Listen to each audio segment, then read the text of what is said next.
What about the president? I think you're right.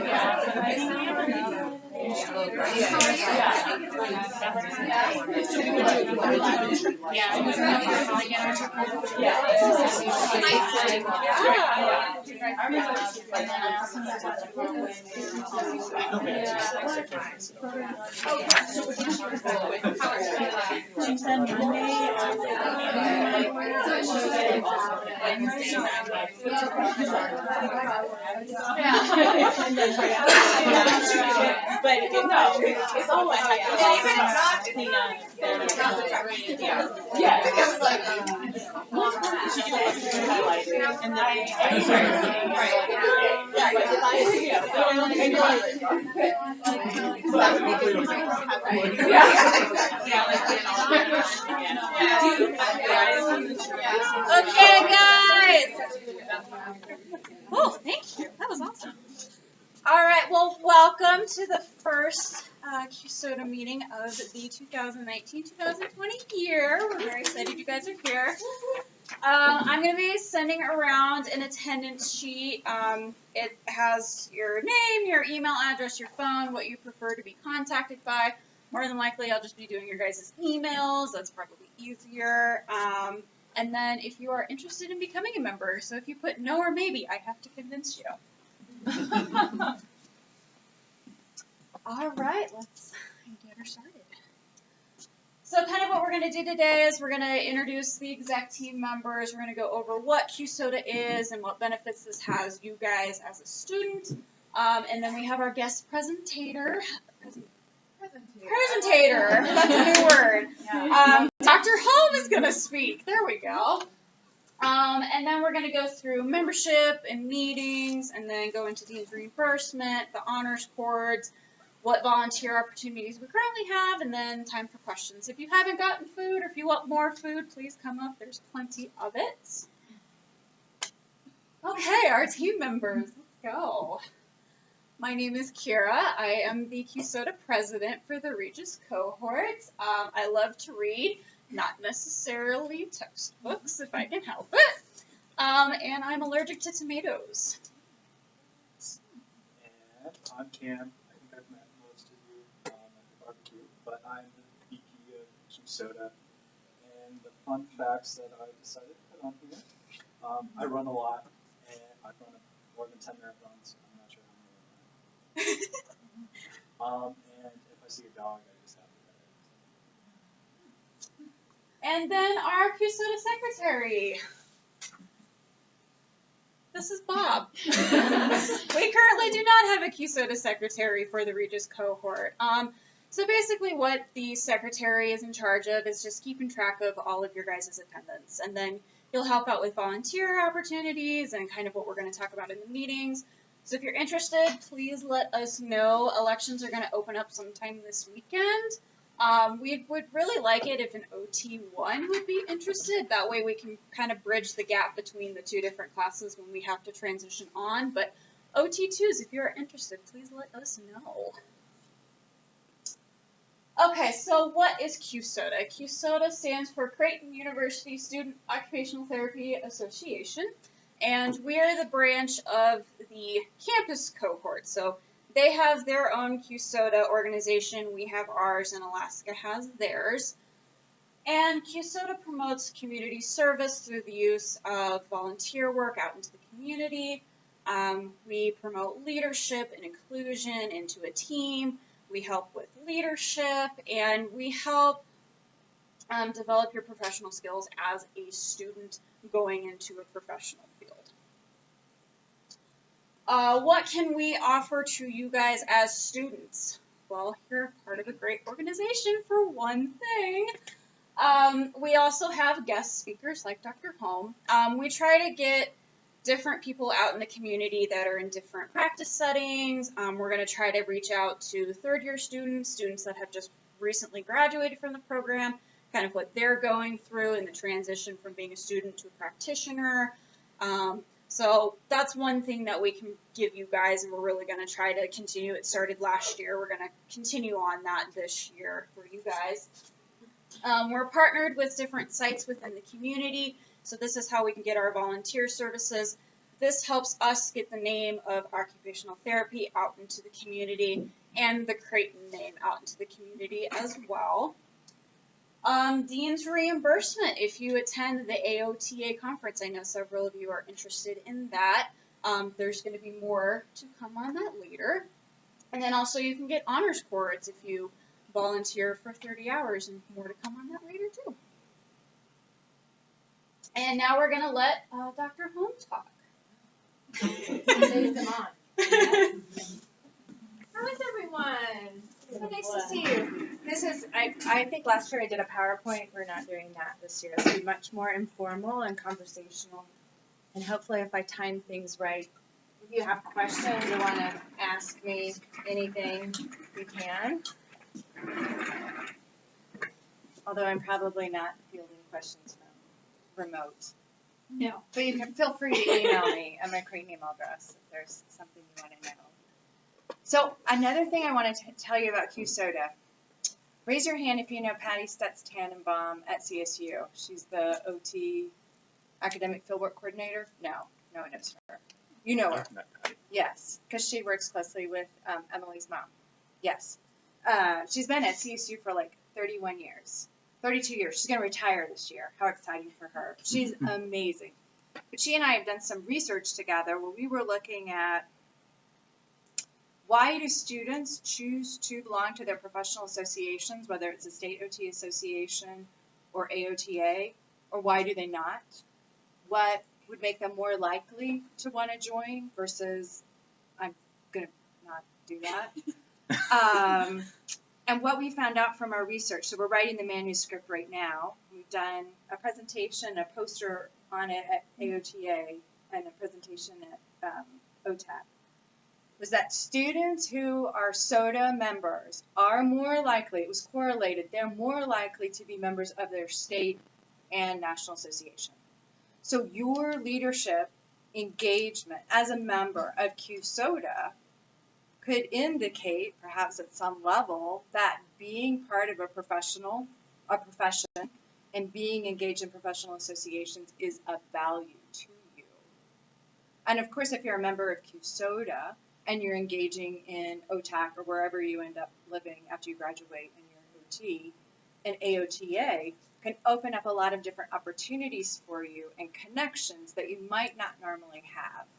So what I want to share with you is a little bit about my journey with AOTA and what doors it opened where I was like, what? And then how that connected to something else like 6 Degrees of Separation from, who's the actor? From Kevin Bacon. Yeah. So a little bit like that, because I, in many cases, was just drifting along like, well, this is what I'm interested in, and wasn't expecting to get corralled into something that I was like, I'm not sure if I'm ready for that, but I'm going to say yes anyway, because I want you guys to be more intentional. So you're not just drifting along after you graduate, waiting for like the magic to happen, that you're like anticipating it, seeking it, preparing yourself to say yes, even if you're like, well, I think I could do some of that, but I'm not sure about all of it. And then building that confidence in yourself. So I've been an AOTA member since I was in school, and that's when you used to get a Bachelor of Science in Occupational Therapy. I'm not trying to date myself. You don't need to try to guess my age. It's been like a really, really long time, and I've never suspended my membership from AOTA. So lifelong member since I started. And when you go to conference, so if you go to conference in Boston, you know, you'll have your name tag, and then you can have like all this swag on the end of it, all these ribbons that say how long you've been a member, if you're a first-time attendee, or like if you're a publisher, or like if you gave to AOTA PAC, so our Political Action Committee, right? So it has all this stuff on there. Yeah, I don't know what ribbon I would pick up, but anyway. So with AOTA and being a member, I'll just give you a little story about like how I really got connected. So after I graduated, my first job was at Baylor Institute for Rehabilitation. This is a regional acute inpatient rehab facility.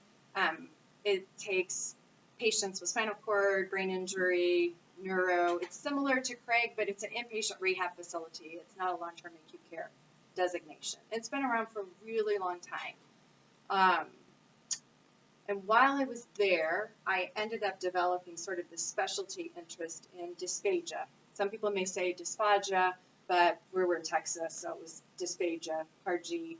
And the OTs were responsible for all the feeding, eating, and swallowing management. That meant the OTs, not the speech therapists, did all the swallowing assessments. That could mean bedside assessments to see what foods or liquids were going down okay and what seems to be like they're having trouble with. And we did the modified barium swallow, where you take someone x-ray and you make them eat and swallow barium. So you can see what happens in the oral phase and in the pharyngeal phase. Anyway, so I fell into it because I was interested in it. And I really liked the OTs that were doing it. So that's how I sort of was like, I want to be like them. So I'm going to learn what they do, and then I'm going to be able to do it. We had this patient who wanted to make a donation to BIR, and she had received her stroke rehab there, and her family was very generous. And from that, we purchased a fiber optic endoscope. And there was a technique coming out at that time that was called fiber optic endoscopic evaluation of swallowing. It was developed by a speech therapist and probably an MD, and you passed the endoscope transnasally, and then you hung out over the pharynx. So you couldn't see the oral phase of the swallow because you'd come through the nose, but you could make inferences. No one had to eat barium. You could feed someone regular food. You could diet green if you needed to for contrast. But then you could see what was happening, like was there spillage over into the vallecula? Like did their reflex happen quickly or was it delayed? Or you could have them try the different techniques and really be like, here's how we can protect your swallow while you're recovering. So, back then, there weren't any other OTs that I know had been trained in that. Right? I was trained by a speech therapist. I trained with another speech therapist. And the medical director at that time was like, well, if you've met these competencies and you have the equipment, then you can do it. So that's what I did at the hospital, in part with the other things you have to do as a staff therapist. And at one point I was like, I probably should just see, like, is this in our scope of practice? Since usually OTs aren't doing things that are considered invasive. So this is how it started. I called AOTA to find out about scope of practice with regards to this tool.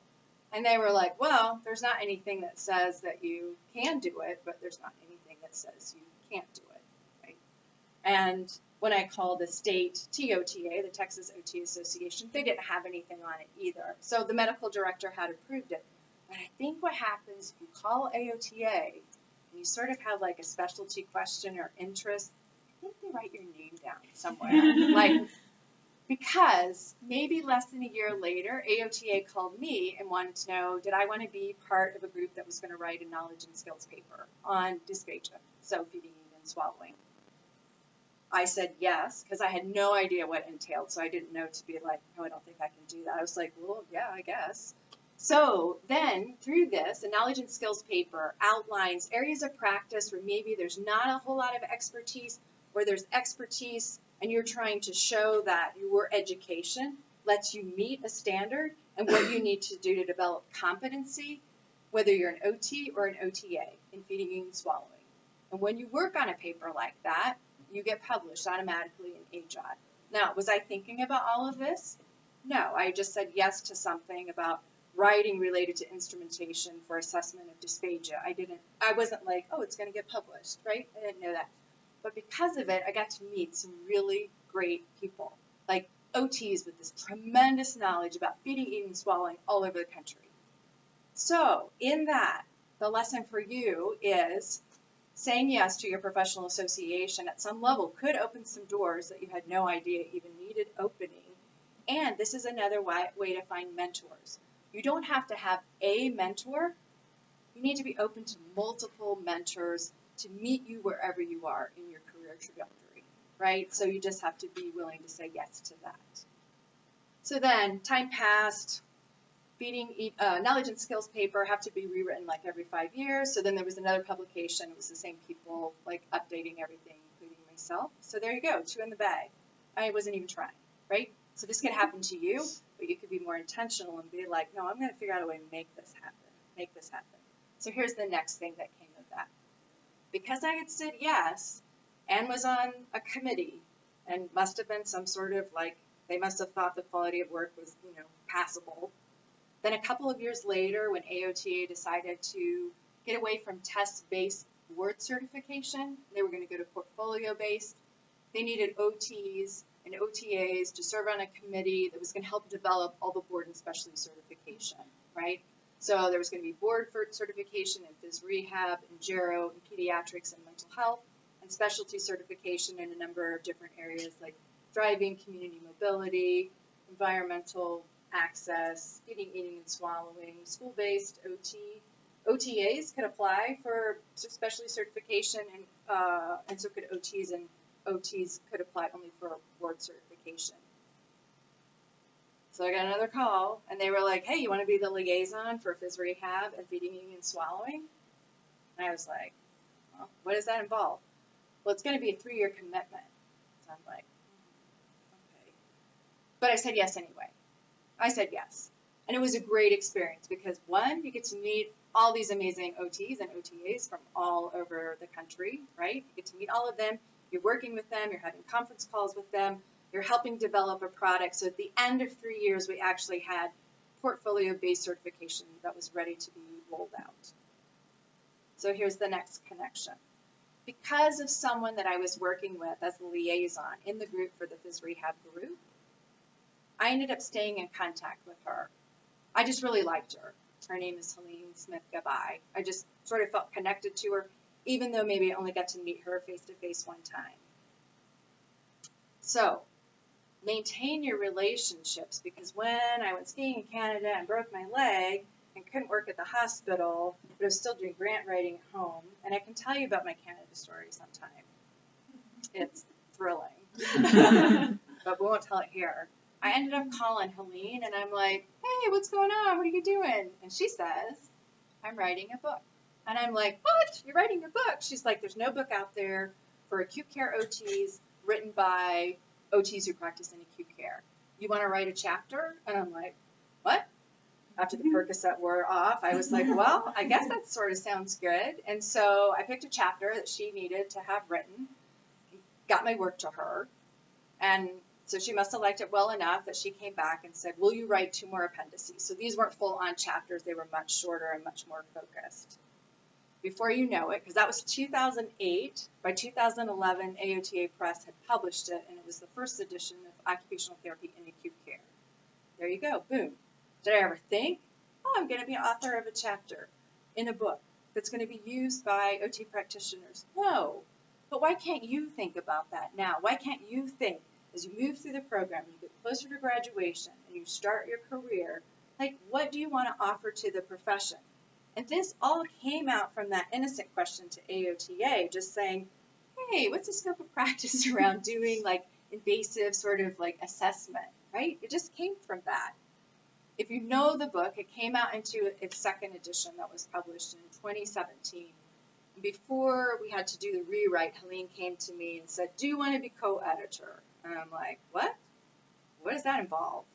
Because doing a textbook it's a ton of work. So as the editor, you're not just doing copy editing. That's not your job. Your job is to outline all the chapters, know what's going to be in them, find the authors for them, follow up with them, review the work, send it back, review the work again, send it back, package everything together, know where your diagrams are going to be, and figure out who's going to draw all the stuff that needs to be, so you can send a comprehensive package to AOTA Press or whoever your publisher is, and then they'll do the copy editing.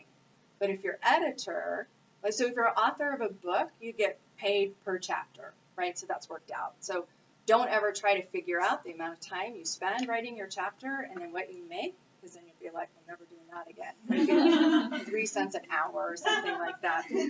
But as editor, you get royalties, right? So as much as the book sells, then if you're a co-editor, you just split that cost between your other co-editor. Now, it's not enough to buy like a second house in France, but it's more than to pay for like a cup of coffee. So, and you get those royalties until it's time to like rewrite the book again. You still seek out that royalties until the next edition comes out. Did I ever think that I'd be a co-editor of a book that gets used internationally are actually used by students or in acute care for acute care OT practitioners. Oh, I didn't ever think of that. But why not? Why can't you think about what you might want to do with your knowledge as you progress and what those things can be? You're not going to do my journey where I'm like bumbling along. Oh, okay, I'll do that. Like, I want you to be intentional and thinking about maintaining those relationships with people that you meet early on, because you just never know what might come out of that. You just never know when you might encounter them again or reach out to them and say, yo, Helene, what's up? I'm writing a book. What? Okay, I'm looking for authors. Like, you just don't know. And when you talk to other OT practitioners that you meet, ask about their journey a little bit. Ask them about maybe like what they unintentionally found along their way versus what they planned for, because that can give you ideas and things to think about, how you want to pursue, what you want to sort of not specialize in, but what you have passion for. And even if you ultimately decide for some strange reason that you don't want to be a member of AOTA and you don't want to be a member of your state association, even though you probably will be statistically because you're in CUSOTA, then be a member of something. Find some professional association that has meaning to you for whatever area you're going to practice in, and get to know those professionals. It might be OTs, but it might be physicians, and it might be speech therapists, and it might be like health and wellness people, whatever. Be involved somehow in that, right? That's your way of giving back to the profession. And in all of these things that happened to me along my way, it wasn't about like, let me toot my own horn, and that's not what I'm trying to do here. This is how I feel like, in a justice way, I gave back to the profession. This is how I contributed to current practice and future practice, how I can support people that are on their way to become occupational therapy practitioners. Now let me think if there's anything else I want to tell you about that. So what's one thing I think you should, what's one recommendation I had for you guys from my story? Yeah. Yeah, be a little, yeah, seek them out or super stay open to them. Like, don't be like, nah, I don't think I can do it. You may choose not to. Maybe it's a time thing. Maybe you have other commitments. Maybe other things are more important to you. But don't doubt that you have the ability to carry it out. That's great. What's something else? Haley.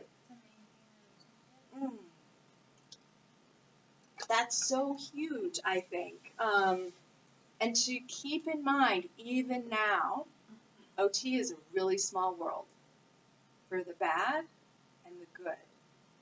So however you represent yourself now as a Creighton University Doctor of Occupational Therapy student, Regis Pathway, and even if people don't know what that means, they see you representing something larger, and they're going to pay attention to your behaviors and how you interact. And first impressions, unfortunately, probably count, right? So when you're in the community, you want to be the kind of OT student that they're like, oh, I really liked talking to them. They were so attentive. Or, gosh, they asked a really good question. Maybe we should take some students from the Creighton Regis Pathway. You don't want them saying, please don't bring your students here again to this site. Like, you just don't want that. So this carries on even as you move up, like progress in your profession. It's still a small profession, right? And people talk and people know each other. That's why I was like, do you guys know Patty Stutz Tannenbaum? Because I was like, well, maybe somebody knows her, and somebody did, right? It's a small, small world. So maintain those relationships, even if you're like, I'm going to maintain this relationship like from a distance, or this is what I know, so that's good, but I'm not going to try to burn any bridges because you just don't know. Anyone else, something that maybe came out of my experiences that you're like, I could apply this? Yes. So Kurt. were you able to present any of those papers or things that you published at the AOTA conference? Yes. So when I was doing fiber optic endoscopic evaluation of swallowing, I wrote a paper with another speech therapy practitioner that got published in the TBI journal. I presented a few times at TOTA, the state conference, and I presented at AOTA, right? And then I took a turn. Like, I think I could have continued on that journey and then tried to see if, like, other OTs wanted to. But I decided at that time in my life that I needed to live overseas And so I did, and that's another story. But so I sort of left that practice area. So it didn't mean I didn't care about it, but when I came back to the States, things had changed enough that it was hard for me to get involved. But you bring up a really good point. When you are intentional and you think you're going to do something, get the most mileage out of it as you can. Don't do research and then just be like, well, I guess I did that. I haven't. I'm not going to share the knowledge. Shh. Like, can you present at state conference? Can you do a poster? Can you present to other OT students? Can you present to AOTA? Could you write a paper? You've got 4 students in the class of 2020 who have written a manuscript for a publication, and I'm sure with their faculty advisor they're going to publish. So get the most bang out of your buck as you can for that. Like, make it work for you as you're sharing the knowledge. Because then that looks good on your CV, and then people are like, well, I guess that person knows something. They've done a few things, right? Yeah, yeah. And we still think about that now. That's why with this research with Patty Tannenbaum, that's why we've already done a poster at AOTA and presented at OTAC. And writing manuscripts take a long time. Writing takes a long time. It is not easy. It's probably the hardest thing. It's painful, actually. Like, it's really painful. So you have to be motivated for another reason behind the scenes in order to do it. Otherwise, I think you'll just be like, I'm not doing it. Anything else that you think you could take away that sort of you were like, well, that sparked just a little something in me?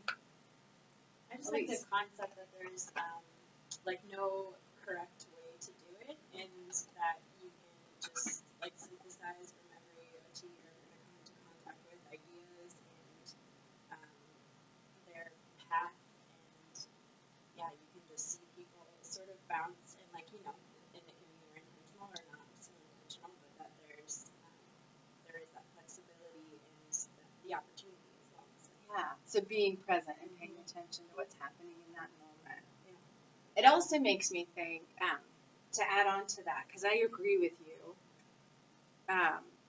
in this position that I have, in many ways, it took me a long time to get to academia, but that was always my goal. As soon as I graduated with my BS, I immediately went back to school to get an MA in OT. The fact that I have 3 degrees in OT is ridiculous. Don't ever do that. Like, you won't ever do it. Please don't.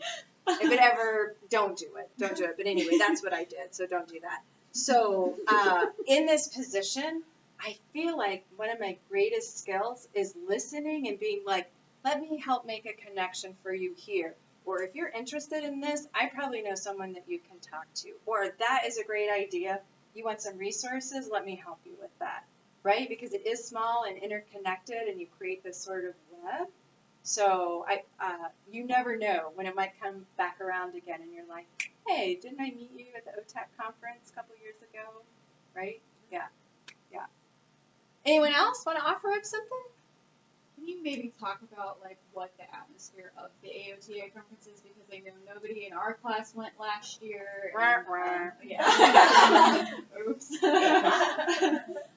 So just kind of like what the atmosphere is like what's the benefits of going to that?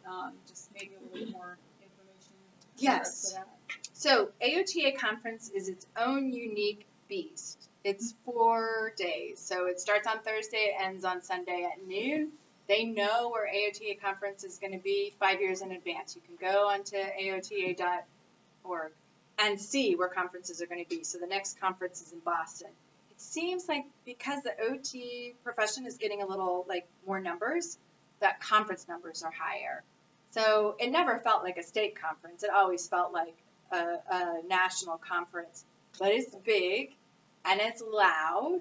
And the expo is really loud, and that's where all the vendors come. But they give away a lot of freebies, and usually the first night there's like free food, so you just have to like elbow your way in and fight for it, and kick someone in the shin, and say, I didn't mean to do that. Oh, by the way, you need anything down there? Macaroni and cheese. For students, they have made it much more student friendly and student for a student, you would want to go. So the concept around conferences is only for professionals, and that's just wrong, wrong, wrong. It's not. And AOTA recognizes that. I think our state associations are trying to recognize that. They want students to come to connect with each other, to maybe find mentors for things related to research or future employers. They want students to come, and they even offer like courses that are specially designated for student learners, like students currently in OT and OTA programs, whether it's master or doctoral level. You can get a reduction in the cost, not only by applying to get reimbursement from the dean, who is Evan Robinson, Dr. Robinson now, but you also can volunteer. So you can sign up to volunteer to like get people enrolled or signed up, or be a monitor at a door, or make sure we aren't violating fire code. So there are ways that you can sort of volunteer in that capacity. But I would say if any of you are thinking about going to Boston, you don't have to know it all, but there's always a course on that first day of conference that's like what to do if you've never been to conference before and how can you get the most out of it. And I would just say, if you're going to take the time and the energy and spend the money to go, I'm not saying you can't use it as like a little mini vacation, but if you don't spend any time at conference or you only spend 1 hour there, I'm not sure that that would really be worth your time and energy. So go with intent.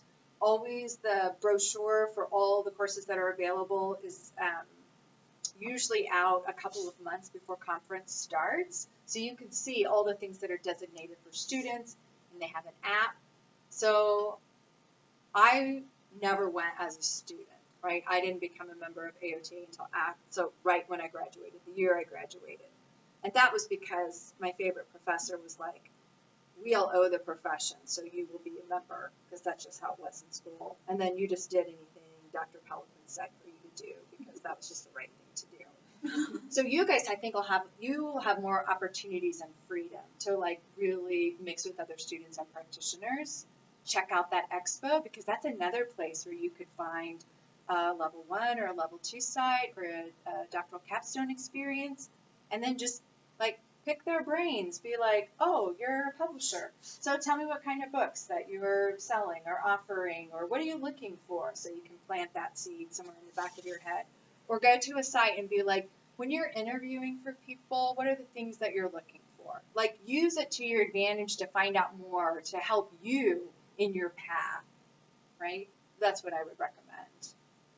Now, as you get older, as you progress in your career, not just get older, you will use it for continuing education, perhaps. You may work for an employer who supports you to go, or you go every other year, every 3 years, because you have to pay out of your own pocket. But then, as you progress along that, it becomes much more about networking. So often when I go, I'm not doing clinical-based CEU. I'm trying to look for stuff related to academia and student learning and interprofessional education experiences, so I can bring that back here. And then I'm also looking to reinforce those connections that I've made in the past and tracking down those people, because they let you see all the conference attendees on the app. And you can see if they're presenting or not. So you can be like, all right, I'm going to stop by where they're presenting at the end so I can talk to them. Anything else about AOTA conference that you're like, you always wanted to ask, or you were like, I don't know who to ask? You guys got it all. Damn. I can't remember if it's the year after next. I can't remember if it's in 2021 or 2022. It's going to be at Long Beach. I'm sorry, you just have to go to that one. The beach is awesome. Yeah. Yes. Just to add to that, like, I actually met Dr. Holm at one of the conferences, so Oh. it's a nice place to. What? Yeah. Yeah. At OTAC. So I'm an OTA now, and I was at conference 2 years ago. At OTAC, yeah. Yeah, at OTAC, and I was talking to one of the instructors from the PCC program who knows Dr. Holm, and she was like, do you want to meet her? Let's go. And I'm like, okay, because she knew I was going to try to apply here, so she introduced me that way. So I kind of had that connection to start with. And now look at you. Yeah, now. In the program. You have to like see me once a week. I had no idea it was going to turn out like that. Yeah. So you just never know.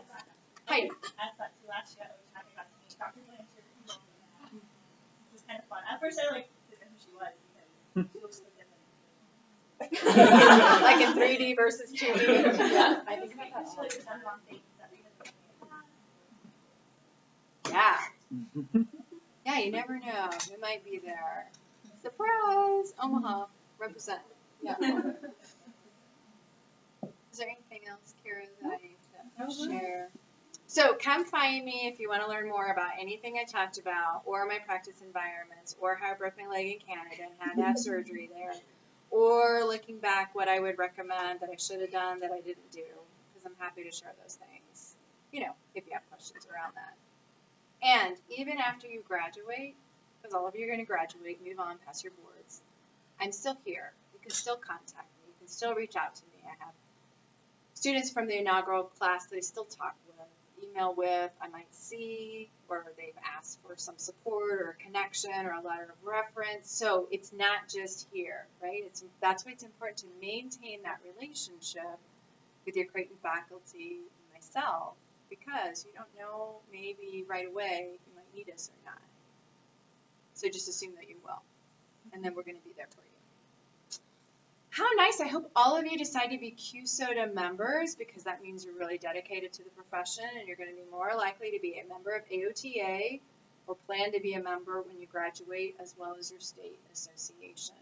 We need leaders in the program, and we need students that really are excited about their professional association, right? So you guys can be good ambassadors if you, those of you that are members and those of you decide to jump in. I love the fact that CUSOTA really has done a fantastic job, especially in the past couple of years, with the volunteering. Like, I've been blown away by the number of hours that I have seen our students volunteer in the community. It's really outstanding, right? And Kara and Cam provide strong leadership for you, and they're open to ideas, and we're always trying to figure out, like, what other places are out there maybe that are looking to interact with OT students. So what else do I want to say about being a member? Did I just break my leg? No. I think I would hope that most students who are members at the end of the day feel like they got more out of it than they had, than the energy they had to put in. Right? I hope. And that I hope that one of the year ones will put their names in to be the secretary. Because the other role of the secretary is to communicate with me how many amazing hours the OT1s and OT2s are putting in through CUSOTA to volunteer in the community. I report that to Regis every month, because I'm required to submit a monthly report, and it also gets communicated to Creighton through Dr. Benson. So it doesn't just stay here, like, I did this many hours, or we did this many hours. Like, it's going out so other people know that Creighton's in the house. Yeah. Thanks for inviting me. I hope this was entertaining and helpful. Yes, it's very. Thank you. Yeah, of course. Yeah, my pleasure. All right. You got a few more things on your list to accomplish, so I'll leave you to it. Thanks.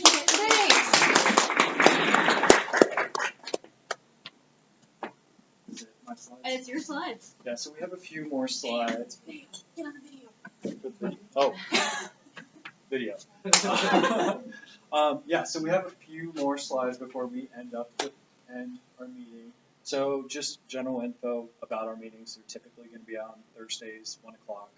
I think that's how it's going to go for the remainder of the semester, maybe some exceptions. And they're generally like an hour long, but sometimes maybe a little bit longer, a little bit shorter. And for each meeting, we'll record them right here. And we'll send out a link, usually the day of. So if you can't make it in person, you can watch the recording. And there'll be an attendance password that's given at each meeting that you'll just send a link or send the password to me via email, and then I can mark you down.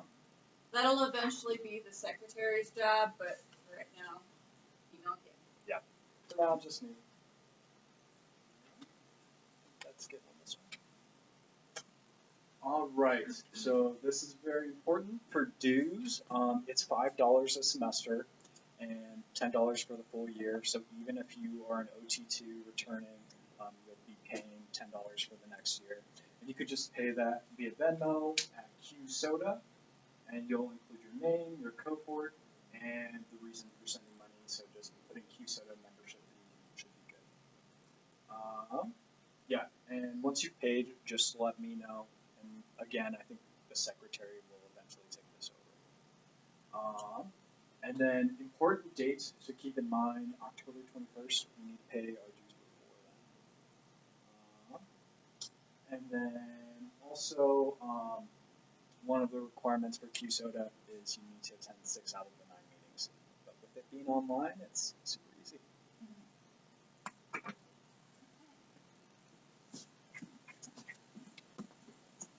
Okay, so Dean's reimbursement, the easiest way that I can kind of describe this whole process is you volunteer through CUSOTA, you get a certain amount of hours, and if you decide to go to the AOTA conference in the spring, you can get Dean's reimbursement money back for attending the conference. So in the past, I think it's cost, $300, I think, for students to go to the AOTA conference. And in the past, if you've done CUSOTA hours and you've met all the requirements, you get $200 back from the dean. So basically, you only pay $100 to go to the AOTA conference. So with that, like Dr. Holmes said, there is a new dean, and I just found out from the campus cohort they have to go and defend CUSOTA to the new dean and say, hey, this is what we've done in the past. We'd like dean's reimbursement back, so we're still kind of waiting on that. I can't see why they would say no, but more to come on that later. Typically in the past, you have had to complete 10 service hours before the AOTA conference. You've had to attend 6 out of the 9 meetings, and then there's usually a dinner. I think it's that Thursday or Friday night of the conference. You have to attend that as well in order to qualify for dean's reimbursement. And then, like I said, if you meet all these requirements, you can get money back if you go to the conference. And then honors cords, because we all want to look fancy when we graduate. So in order to get honors cords, membership dues by October, that October 21st deadline, and you have to complete 30 service hours the entire time that you're in the program. So if you decide to do 10 hours your first year, 10 hours your second year, and somehow do 10 hours your third year, I don't know how you're going to have time for that, but if you want to set it up that way, it's definitely doable. In the past, it has cost $5 for the honors cords. I have recently learned that that was not supposed to happen last year.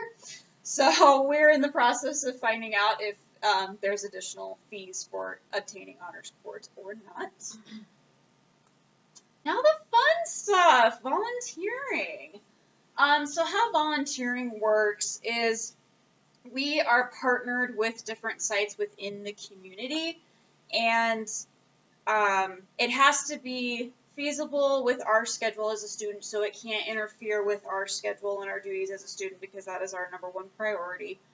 And then it also has to be something that everybody, if they are able to, could attend. So it can't be like, oh, I'm going to my grandma's house in California this weekend and I'm going to volunteer at her knitting club. I don't know.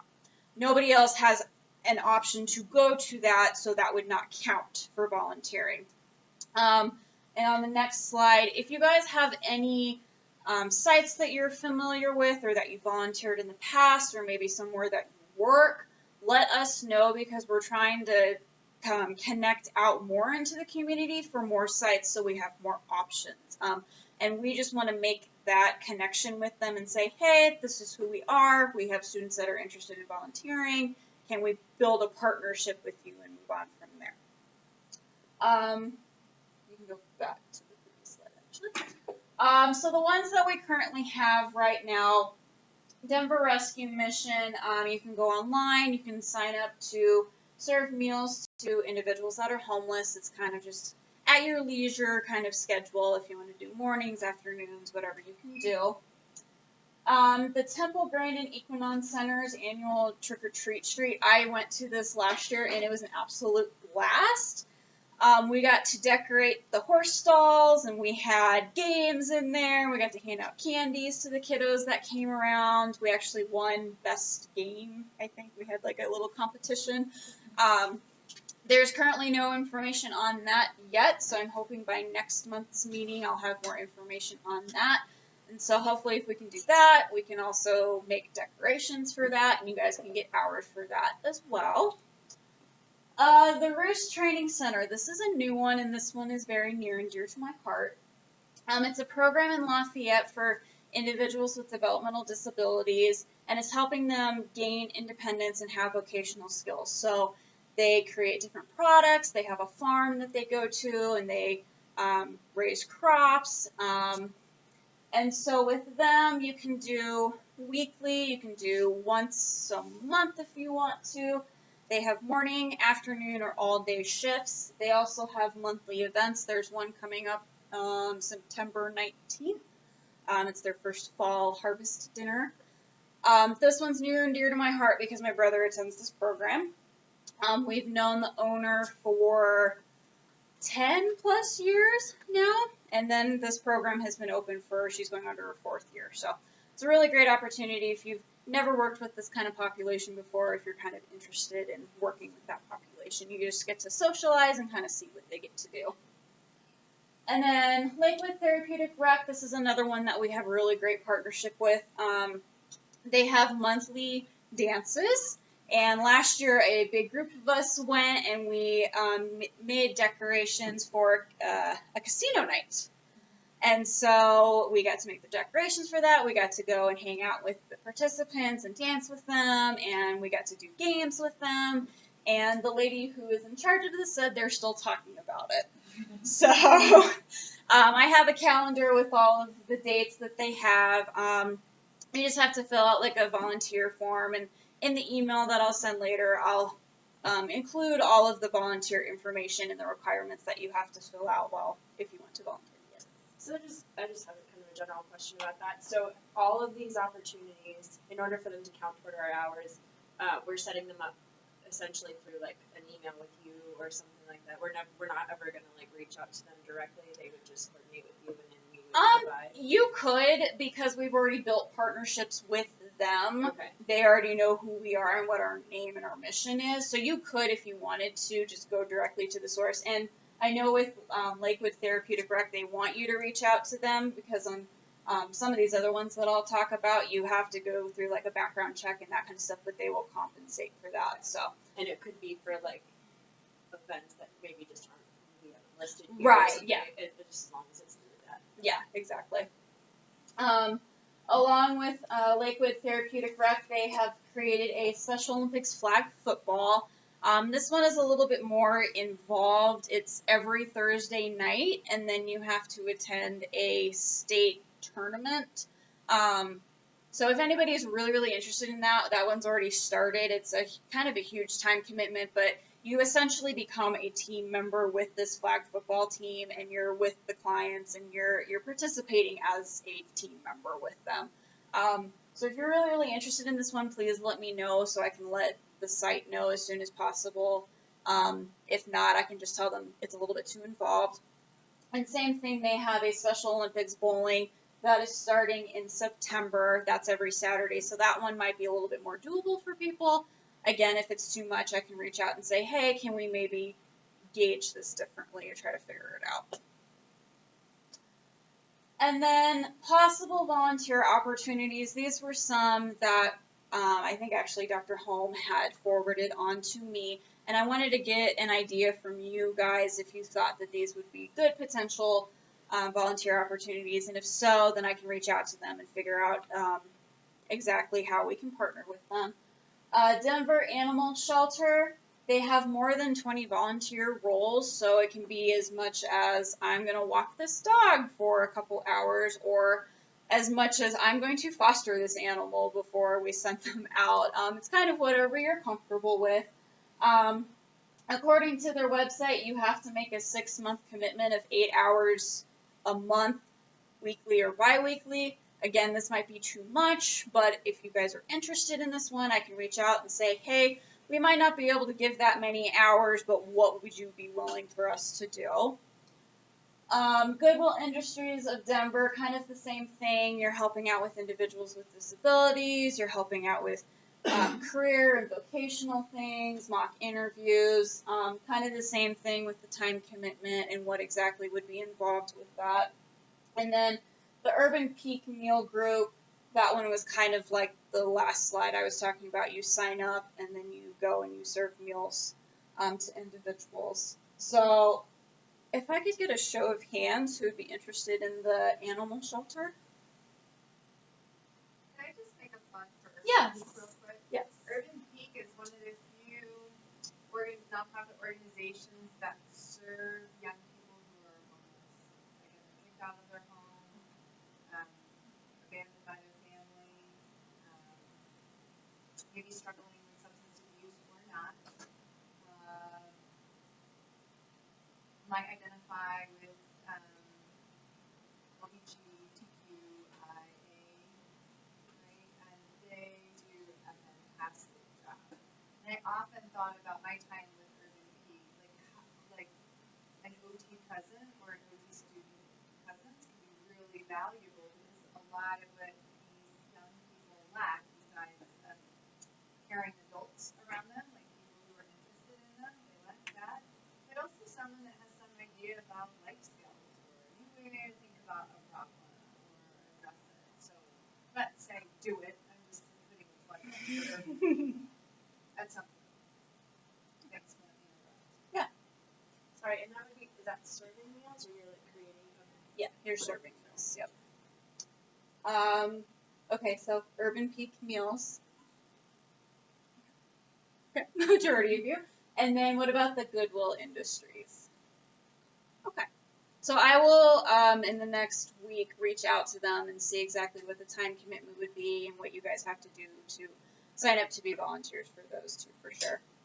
And like I said a little bit ago, if you guys have any places or any ideas of where, you know, hey, I think this might be a really good opportunity, please let Cam and myself know, and we can actively reach out to them and try to build even more partnerships. I know a lot of the OT2s have asked if we could get more volunteer opportunities in the Denver area because most people are localized there.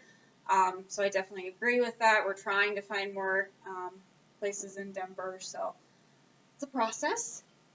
And then one of our goals this year is we'd like to find 1 or 2 events where we can have the majority of the CUSOTA members attend. We did this last year with the dance and the casino night, and it was really fun for us as students, but it was also fun for the participants because they got to see this big group of people came out just for us. And so that really resonated with them, and they're still talking about it. I mean, that's absolutely incredible. So we'll find 1 or 2 big opportunities probably later on in the semester that, hey, if we could get the majority of the CUSOTA members to go to, that would be absolutely awesome. But we'll let you guys know once that comes around. So if you have any questions, definitely feel free to reach out to Cam or myself. I pretty much live on my email and my phone. So if you have any minor questions, or if it's something big, or if something comes up, just please let us know. And then I will, after every single meeting, I will send a link with this this video, the PowerPoint, and like a detailed kind of instructions with any volunteer opportunities that I have talked about. And then if you are watching online, please contact Cam with the password RegisCUSOTA within 2 weeks. Please. And you can get your attendance points. So does anybody have any questions? I have one question. The football thing, do you know what time it is on Thursdays since we have labs? Yeah, I want to say it's 5:30 or 6 to 7:30. I have it down exactly what times those would be. Yeah, I think it was going to interfere with the labs with that one. You don't really have to go to lab. You all heard that. I have that on video. Dr. Hope just said that. It was a trick question. Oh, okay. Okay. Christina. Were all the volunteer opportunities on the PowerPoint, or that was just a couple? So those are the ones that we are partnered with now. Actually, Cam, I forgot to have you talk Yeah. about That's what I was one. thinking of. Yes, Yeah. yes. So Okay, so there's another opportunity that we just started this semester. It's called Back on My Feet. So the Denver Rescue Mission, we're partnered with them so we can serve meals, but this organization is a nonprofit that works with their second location. It's called The Crossing, so it's a little bit towards the airport. And basically, their goal is to kind of end homelessness, kind of, just end homelessness. So a bunch of these people that are trying to get their lives back on track will meet with them Monday, Wednesday mornings and go for runs, and it's awesome. We just kind of talk about life, and it's just really cool. We kind of use running to just help them set goals, and the idea is that this will kind of carry over to the rest of their lives. So if you're interested in that, just let me know. It's really fun. Christina is also doing that with me early mornings on Mondays. And I'm not a Yeah. person. Back on But it's actually super rewarding. We get there at 5:45 a.m. and it's about 15 minutes away from Regis campus. And yeah, it's just completely, it changes your week. And you don't have to go both Monday and Wednesday. You can choose one day or the other. And Christina, I was telling Cam, any of those hours that you guys have done, please let us know, and those will count for your guys' hours. So if we have like a recommendation for one, do we just like tell you and you guys would contact them? Yes.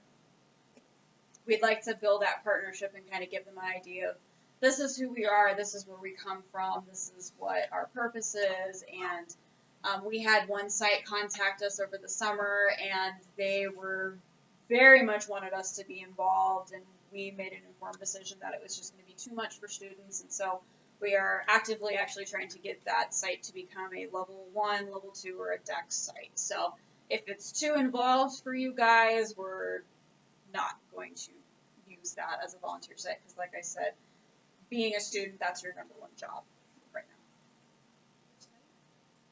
now. It was one I had emailed. It was with the refugees.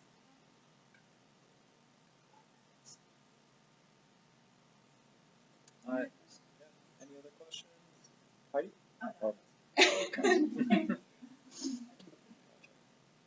All right, well, if you guys would like some more food, we still have a ton of it, and a couple of us are going to hang around because we're helping out in the lab. So thank you guys for coming to the first meeting. Yeah, thank you. Bye, guys.